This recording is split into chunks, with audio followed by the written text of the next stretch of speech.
ವರ್ಷದಿಂದ ಅದು ಜಾರಿ ಕೂಡ ಆಗಿದೆ. ಏನು ಹೇಳ್ತೀರಾ ನೀವು? ಮೇಡಮ್, ಜನಗಳಿಗೆ ತುಂಬ ಅನಾನುಕೂಲ ಆಗಿದೆ. ಏನು ಜಾಸ್ತಿ ಮಾಡವ್ರೆ ಒಪ್ಕೊಳ್ಳೋಣ. ಜಾಸ್ತಿ ಮಾಡಿದ್ರೆ ಏನು ಗೊತ್ತಾ, ಈಗ ಸೀನಿಯರ್ ಸಿಟಿಜನ್ಗಳಿಗೆ 15 18 ಮಾಡವ್ರೆ. ಆಮೇಲೆ ಬೇರೆಗೆ 5 ರೂಪಾಯಿ ಜಾಸ್ತಿ ಮಾಡವ್ರೆ, ಅದು BTSದು.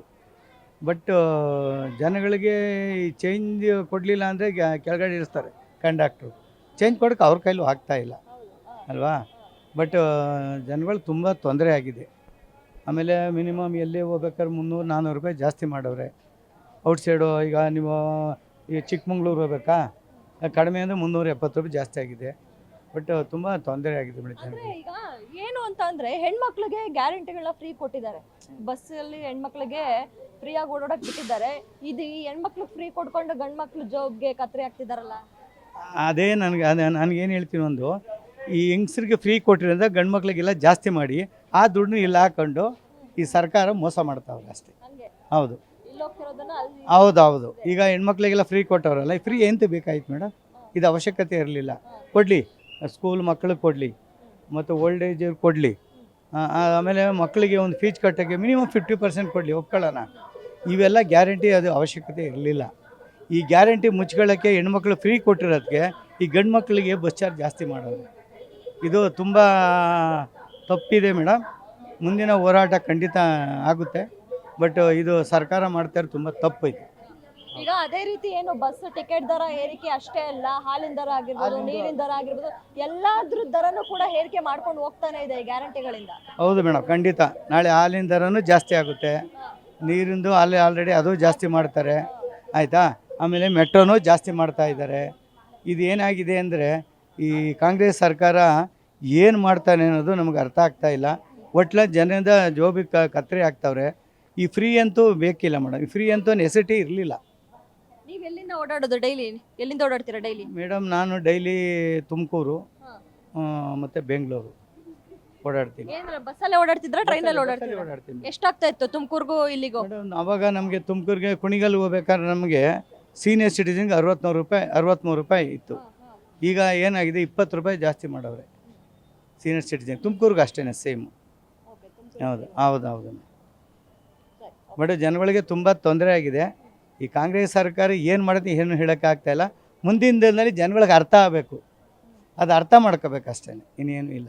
ಹೆಣ್ಮಕ್ಳಿಗೆ ಫ್ರೀ ಕೊಟ್ಟಿಬಿಟ್ಟು ಗಂಡು ಮಕ್ಕಳಿಗೆ ಇದು ಮಾಡ್ತಾರೆ. ಇವತ್ತು ಗಂಡು ಮಕ್ಕಳು ಎಷ್ಟು ತೊಂದರೆ ಪಡ್ತಾವ್ರೆ ಅನ್ನೋದು ಅದು ಜನಗಳಿಗೆ ಗೊತ್ತಾಗಿಲ್ಲ. ನಾಳೆ ಅವ್ರಿಗೂ ಗೊತ್ತಾಗುತ್ತೆ. ಓಟ್ ಹಾಕುವಾಗ ಎಚ್ಚರಿಕೆ ಇರಲಿ ಅಷ್ಟೇ. ಏನು ಜಾಸ್ತಿ ಮಾಡಿದ್ದಾರೆ, 15% ಜಾಸ್ತಿ ಮಾಡಿದ್ದಾರೆ. ಬಸ್ನಲ್ಲಿ ಕಂಡಕ್ಟರ್ಗೂ ತೊಂದರೆ, ಪ್ಯಾಸೆಂಜರ್ಗಳಿಗೂ ತೊಂದರೆ. ಚಿಲ್ಲರೆ ಕೊಡೋಕ್ಕಾಗಲ್ಲ, ಅವರು ಚಿಲ್ಲರೆ ಕೊಡೋಕ್ಕಾಗಲ್ಲ, ಇವರು ಚಿಲ್ಲರೆ ಕೊಡೋಕ್ಕಾಗಲ್ಲ. ಆ ಥರ ತೊಂದರೆ ಆಗುತ್ತೆ. ಹೆಣ್ಮಕ್ಳಿಗೆ ಫ್ರೀ ಕೊಟ್ಬಿಟ್ಟು ಇದನ್ನು ಹೆಣ್ಮಕ್ಳು ಫ್ರೀ ಮಾಡಿದ್ರು. ಅವ್ರೇನು ಕೇಳಿರಲಿಲ್ಲ ಪಾಪ. ಇವ್ರ ರೇಟ್ಗೆ ಇವರೇ ಫ್ರೀ ಮಾಡ್ತೀವಿ ಅಂತ ಹೇಳಿ ಗ್ಯಾರಂಟಿ ಒಳಗೆ ಫ್ರೀ ಮಾಡಿ ಕೊಟ್ಬಿಟ್ಟು ಯಾವ ದುಡ್ಡೆಲ್ಲ ಇದರಲ್ಲಿ ವಸೂಲು ಮಾಡೋಕ್ಕೆ ನೋಡ್ತಾರೆ. ಅದು ತಪ್ಪೆ ಅಂತ ನನ್ನ ಭಾವನೆ. ಇನ್ನು ಅದೆಲ್ಲ ಕೊಟ್ರಲ್ಲ, ಅಕ್ಕಿ ಕೊಟ್ಟರು, ಅವೆಲ್ಲ ಮಾಮೂಲಿ ಕೊಡ್ತಾಯಿದ್ರು, ಅವೆಲ್ಲ ಕೊಡಲಿ, ಅದು ಪರವಾಗಿಲ್ಲ. ಅದು ಈಗ ಬಸ್ಸನ್ನು ಫ್ರೀ ಮಾಡೋದಾದರೆ ಎಲ್ಲರೂ ಹಿರಿಯ ನಾಗರಿಕರಿಗೆ ಎಲ್ಲರಿಗೂ ಫ್ರೀ ಮಾಡಿದರೆ ಅದು ಒಂಥರ ಬೆನಿಫಿಟ್ ಆಗಿರೋದು, ಎಲ್ಲರಿಗೂ ಬೆನಿಫಿಟ್ ಕೊಟ್ಟಂಗೆ ಆಗೋದು. ಗಂಡಸರು ಕೊಡೋದು, ಹೆಂಗಸರು ಕೊಡೋಂಗೆ ಆಗೋದು. ಇದು ನಮ್ಗೆ ಕೇಳಿದ್ರೆ ಇದು ಮಾಡಿದ್ದು ಈ ಥರ ಮಾಡಿದ್ದೇನಲ್ಲ ಅಂತ ನನ್ನ ಭಾವನೆ. ಏನು ಹೇಳೋದು ಅವರಿಗೆ? ಆ ಥರ ಮಾಡಲಿ, ಇದನ್ನು ರೇಟ್ ಕಮ್ಮಿ ಮಾಡಲಿ. ಆಮೇಲೆ ಹೆಣ್ಮಕ್ಳಿಗೂ ಅವ್ರು ಕೊಡೋಕೆ ರೆಡಿ ಇದ್ದಾರೆ ಪಾಪ. ಅವರೇನು ಯಾವತ್ತೂ ನಮಗೆ ಫ್ರೀ ಮಾಡಿದ್ದವ್ರೆ ಕೇಳಿದವರಲ್ಲ ಹೆಣ್ಮಕ್ಳು, ಅಷ್ಟಂತೂ ಹೇಳಬಲ್ಲೆ ನಾನು ಅಷ್ಟೇ. ಅದೇ ಹೆಣ್ಮಕ್ಳು ಫ್ರೀ ಮಾಡೋದನ್ನ ಗ್ಯಾಸ್ ಫ್ರೀಯಾಗಿ ಕೊಟ್ಟಿದ್ರೆ ಮನೇಲಿ ಒಲೆ ಉರಿಸ್ಕೊಂಡು ಊಟ ಅಡುಗೆ ಮಾಡ್ಕೊಳ್ಳೋರು. ಇನ್ನು ನಾವು ಲಗೇಜ್ ತಂದಿದ್ದೀವಿ, ಲಗೇಜ್ ಇಟ್ಕೊಂಡು ಹೋಗ್ಬೇಕಂದ್ರೆ ಬರೀ ಲೇಡೀಸ್ ಇರ್ತಾರೆ, ಎಲ್ಲಿ ತಗೊಂಡತ್ತದು ಲಗೇಜ್ ದರ ಜಾಸ್ತಿ ಮಾಡ್ತಾರೆ, ಇದ್ರದ್ದೆಲ್ಲ ಮಾಡ್ತಾರೆ. ಅವ್ರು ಫ್ರೀ ಮಾಡೋದೆಲ್ಲ ನಮ್ಮ ಕಡೆಯಿಂದ ತಗೊಂತಾರೆ ಅಷ್ಟೇ. ನಾವು ಹೊಸದುರ್ಗದಿಂದ ಪಕ್ಕ, ಹೊಸದುರ್ಗದಿಂದ ಬೆಂಗಳೂರಲ್ಲ, ಈ ಕಡೆ ಅಂದನಕೆರೆ ಅಂತೇಳಿ ಅಲ್ಲಿಂದ ಬರೋದು. 158 ಅಂತೀರಿ, ಈಗ 178 ತಗೊಂಡಾರೆ ಬೆಳಿಗ್ಗೆ. ಏನು ಗ್ಯಾರಂಟಿ ಮೇಡಮ್? ಯಾರಿಗೆ ಕೊಟ್ಟಾರೆ ಗ್ಯಾರಂಟಿ? ಅದೇ ಲೇಡೀಸ್ ಕೊಟ್ಟಾರ ಅಷ್ಟೇ, ನಮ್ಗೇನು ಕೊಟ್ಟಾರ? ನಾವೇನು ಓಟ್ ಹಾಕಿಲ್ವಾ? ನಾವು ಲೇಡೀಸ್ ಒಬ್ಬರೇ ಓಟ್ ಹಾಕಿದ್ರೆ ನಾವು ಹಾಕಿಲ್ವಾ? ಅದನ್ನೇ ಅವ್ರಿಗೆ ಫ್ರೀ ಮಾಡೋದಕ್ಕಿಂತ ಸ್ಕೂಲ್ ಹುಡುಗರಿಗೆ ಹುಡುಗಿರಿಗೆ ಇಂಥ ವಯಸ್ಸಾದವ್ರಿಗೆ ಮಾಡಿದರೆ ಸರಿಯಾಗಿರೋದು. ಯಾರೋ ಒಬ್ರು ಯೂಸ್ ಮಾಡ್ಕೊತಾರೆ, ಇಲ್ಲ ಅಂತಲ್ಲ, ಅನ್ಯೂಸ್ ಮಾಡ್ಕೊಂಡಿದ್ರೆ ಜಾಸ್ತಿ. ಈಗ ಒಂದು ಬಸ್ಸಲ್ಲಿ ಗಂಡಸರು 10 ಜನ ಇದ್ದರೆ 50 ಜನ ಹೆಂಗಸರು ಇರ್ತಾರೆ. ಎಲ್ಲಿಂದ ಹತ್ತದು? ಈಗ ನೋಡ್ರಿ, ಲಗೇಜ್ ತಗೊಂಡು ಹತ್ಬೇಕಾದ್ರೆ ನಮ್ಗೆ ಹಿಂಸೆ.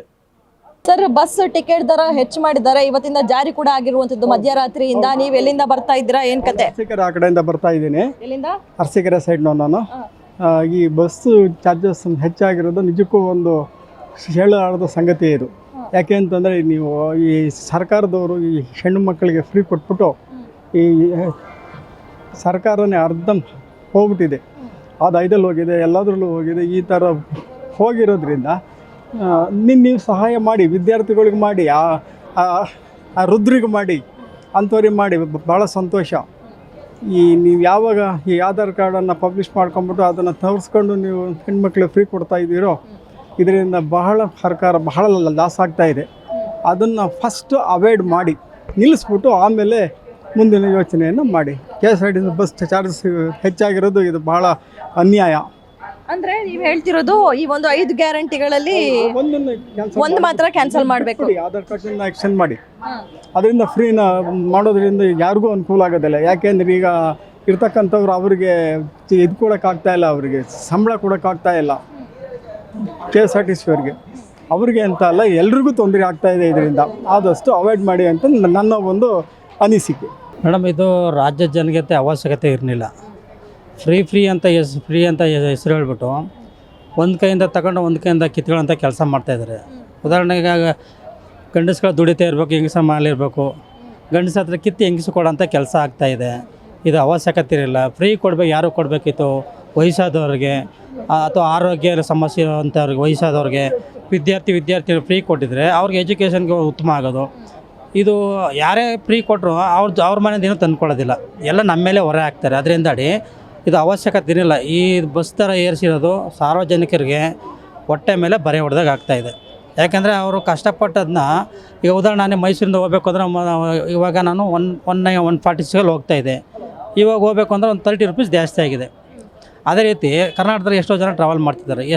ಎಷ್ಟು ಲಕ್ಷ ಕೋಟಿ ಸರ್ಕಾರಕ್ಕೆ ಇದರಿಂದ ಪ್ರಾಫಿಟ್ ಆಗುತ್ತೆ. ಇದೇ ಹಣನ ಫ್ರೀ ಯೋಜನೆಗಳಿಗೆ ನಮ್ಮಿಂದ ಕಿತ್ತು ಅವರು ಕೊಡೋಂಥ ಕೆಲಸ ಮಾಡ್ತಾರೆ. ಇದು ಅವಶ್ಯಕತೆ ಇರಲಿಲ್ಲ ಸರ್ಕಾರಕ್ಕೆ. ಯಾವುದೇ ಸರ್ಕಾರ ಬಂದರೆ ಅವ್ರ ಹಣ ಏನೂ ಕೊಡೋದಿಲ್ಲ, ಎಲ್ಲ ನಮ್ಮಿಂದ ಕಿತ್ತು ಅವರು ಕೊಡೋಂಥ ಕೆಲಸ ಮಾಡ್ತಾಯಿದ್ದಾರೆ. ಸರ್, ನೀವು ಎಲ್ಲಿಂದ ಬರ್ತಾ ಇರುವಂಥದ್ದು? ಮೈಸೂರಿಂದ. ಡೈಲಿ ಓಡಾಡ್ತೀರಾ? ಇಲ್ಲ, ನಾನು ಒಂದು NGO ವರ್ಕ್ ಮಾಡ್ತಾ ಇರೋದು. ನನ್ನ ಕೆಲಸ ಇದ್ದಾಗ ನಾನು ವಾರಕ್ಕೆ ಒಂದು 2-3 ದಿನ ಬಂದೇ ಹೋಗ್ತೀನಿ. ಅದರಿಂದ ಇದು ನಮಗೆ ಓಡಲಿಕ್ಕೆ, ಆ ಕಡೆಯಿಂದ ಈ ಕಡೆ ಓಡಲಿಕ್ಕೆ ಭಾಳ ಸಮಸ್ಯೆ ಆಯ್ತಿದೆ. ಟ್ರೈನ್ ಹೋಗೋವಂದ್ರೆ ಟ್ರೈನು ಟೈಮಿಂಗ್ಸ್ ಸೆಟ್ ಆಗೋದಿಲ್ಲ. ಈ ಬಸ್ಸಲ್ಲಿ ಹೋಗ್ಬೇಕಂದ್ರೆ ಈಗ ನಮಗೆ ಬಸ್ ಚಾರ್ಜ್ ಜಾಸ್ತಿ ಮಾಡಿ ತುಂಬ ಸಾರ್ವಜನಿಕ ತೊಂದರೆ ಆದ ಕೆಲಸ ಮಾಡಿದ್ದಾರೆ. ಎಷ್ಟಾಗ್ತಿತ್ತು ಮೊದಲು ಮೈಸೂರಿಂದ ಬೆಂಗಳೂರು? ಮೇಡಮ್, ಮೊದಲು 146 ಇತ್ತು, ಇವಾಗೇನು 40 ರೂಪಾಯಿನ ಜಾಸ್ತಿ ಮಾಡಿರೋದಂತೆ. ಫಾರ್ ಹೆಡ್ 40 ರೂಪೀಸ್ ಜಾಸ್ತಿ ಮಾಡ್ತು ಅಂದರೆ ದಿನ ಮೈಸೂರು ಟು ಬೆಂಗಳೂರು ಟು ಮೈಸೂರು ಲಕ್ಷಾಂತರ ಜನ ಟ್ರಾವೆಲ್ ಮಾಡ್ತಿರ್ತಾರೆ. 1 ಲಕ್ಷ ಜನ ಟ್ರಾವೆಲ್ ಮಾಡ್ತು ಅಂದರೆ 40 ರೂಪಾಯಿ ಅಂದರೆ ಎಷ್ಟಾಯಿತು? 4 ಲಕ್ಷ ಆಯಿತು. ಅದು ತಿಂಗಳಿಗೆ ಎಷ್ಟಾಗ್ಬೋದು? 4 1,20,00,000 ಆಯಿತು. ಅಂಥದ್ದು ಇದು ಬಸ್ ಚಾರ್ಜಲ್ಲಿ ಇದೊಂದು ಜಾಸ್ತಿ ಮಾಡ್ತಾರೆ. ಇನ್ನು ದಿನನಿತ್ಯ ಬಳಸ್ತಕ್ಕಂಥ ಆಹಾರ ಪದಾರ್ಥಗಳಾಗಿರ್ಬೋದು, ಈ ಉದಾಹರಣೆ ಎಣ್ಣೆ, ಆ ಬಳಸ್ತಕ್ಕಂಥ ಎಣ್ಣೆ, ಅಡುಗೆ ಬಳಸ್ತಕ್ಕಂಥ ಎಣ್ಣೆಗೆ 120 ರೂಪಾಯಿ ಇತ್ತು, 116, 100 ರೂಪಾಯಿ. ಇವು ಏಕ್ದಮ್ಮ 140, 150 ಮಾಡಿದ್ದಾರೆ. ಅಂದ್ರೆ ಅದೊಂದೇ ಅಲ್ಲ, ನೀರಿನ ದರ ಆಗಿರ್ಬೋದು, ಹಾಲಿನ ದರ ಆಗಿರ್ಬೋದು, ಆಲ್ಕೋಹಾಲ್ ಆಗಿರ್ಬೋದು, ಪ್ರತಿಯೊಂದು ಕೂಡ ರೇಟ್ ಜಾಸ್ತಿ ಮಾಡ್ಕೊಂಡೇ ಬರ್ತಾ ಇದೆ. ಹೌದು. ಯಾಕೆಂದರೆ ಈ ಫ್ರೀ ಯೋಜನೆಗಳನ್ನ ತುಂಬಿಸ್ಬೇಕಲ್ಲ. ಸರ್ಕಾರದಲ್ಲಿ ಯಾವುದೇ ರೀತಿ ಹಣಕಾಸು ಇಲ್ಲದಾಗ ಇಂಥ ದಿನನಿತ್ಯ ಬಳಸಕ್ಕಂಥ ವಸ್ತು ಮೇಲೆ ಜಾಸ್ತಿ ಮಾಡಿ ಅಲ್ಲಿಂದ ಬರ್ತಕ್ಕಂಥ ಹಣನ ಈ ಫ್ರೀ ಯೋಜನೆಗಳಿಗೆ ಉಪಯೋಗಿಸ್ಕೊಂಡು ಏನೇ ಆದರೂ ಸಾರ್ವಜನಿಕ ತೊಂದರೆ ಆಗೋ ಕೆಲಸ ಮಾಡ್ತಾಯಿದ್ರು. ಇದನ್ನೇ ಎಚ್ಚೆತ್ತು ಮುಂದೆ ಬರೋಂಥ ಚುನಾವಣೆಗಳಲ್ಲಿ ಸಾರ್ವಜನಿಕರು ಇದನ್ನ ಗಮನದಲ್ಲಿಟ್ಟು ಮುಂದೆ ಇವ್ರಿಗೆ ತಕ್ಕ ಪಾಠ ಕಲಿಸ್ಬೇಕು ಅಂತ ಕೇಳ್ತಾಯಿದ್ವಿ. ಗ್ಯಾರಂಟಿ ನ್ಯೂಸ್, ಸುದ್ದಿ ಖಚಿತ, ನ್ಯಾಯ ನಿಶ್ಚಿತ.